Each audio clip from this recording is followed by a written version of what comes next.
There's so much false media noise over tariff wars, currency manipulations, Russian poisoning charges, supposedly shifty allegiances in Washington toward Moscow, and other theatrical propagandistic concoctions, that there's very little chance the wider English-speaking populace will view, let alone understand, the much larger macroeconomic and thus geopolitical stakes plaguing increasingly deteriorating relations between the United States and its closest transatlantic allies, and the rapidly integrating Eurasian and globally southern hemispheric bloc of nations seeking to untether from the unprecedented strength of the US dollar in dictating world affairs.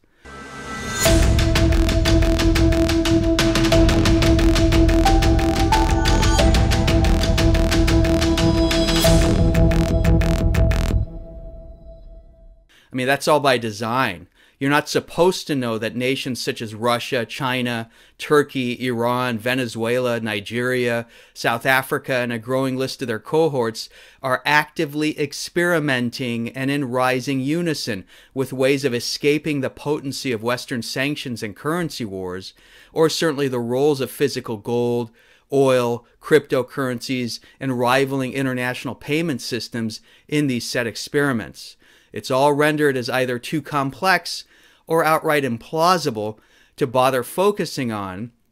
and you're thus herded back into standard, quote, good guy, bad guy narratives so that you dare not start piecing things together over why the economy isn't what they say it is, while other nations, even supposedly friendly nations, are increasingly antagonistic toward the so-called, quote-unquote, free world.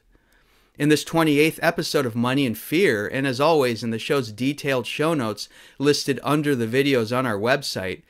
details involving various tools used by foreign powers to position the world for peeling away from the US dollar as global reserve currency, and thus core economic weapon for punishment, will be briefly touched upon so that necessary nuance can be re-injected into your understanding of modern world affairs. Because the stakes between war and peace have never been higher.